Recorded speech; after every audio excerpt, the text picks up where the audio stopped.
ইসলামী ব্যাংকের চেয়ারম্যান খুরশিদ আলম পদত্যাগ করেছেন। আজ তিনি পরিচালনা পর্ষদের কাছে পদত্যাগপত্র জমা দিয়েছেন।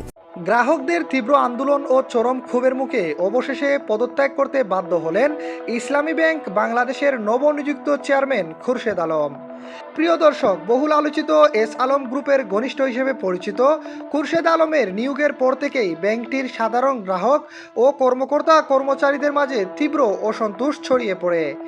অভিযোগ উঠে বিএনপির একটি অংশের যোগসাজশে এই বিতর্কিত নিয়োগ পেয়েছিলেন তিনি।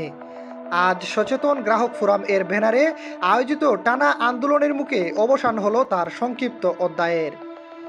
ইসলামী ব্যাংকের প্রধান কার্যালয়ের সামনে বেশ কিছুদিন ধরেই তার পদত্যাগের দাবিতে টানা বিক্ষোভ ও কলমবিরতির আন্দোলন চলছিল।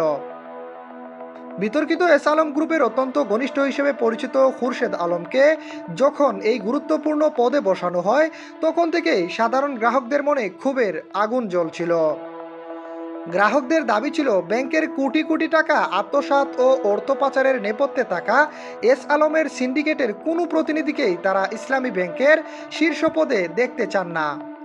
এর উপর রাজনৈতিক রং ছড়িয়ে বিএনপির একাংশের প্রচ্ছন্ন মদদে তার এই নিয়োগের বিষয়টি সামনে এলে গ্রাহকদের খুব রূপ নেয় গণ আন্দোলনে। অবশেষে আর শেষ রক্ষা হলো না, ক্ষমা চেয়ে পদত্যাগ করতেই হলো এস আলম গ্রুপের অন্যতম এই সহযোগীকে। প্রিয় দর্শক, এস আলম গ্রুপের অন্যতম সহযোগী খুরশেদ আলমের এমন পদত্যাগে আপনি কতটুকু সন্তুষ্ট হয়েছেন? আপনার মূল্যবান মন্তব্য জানিয়ে দিন আমাদের কমেন্ট বক্সে।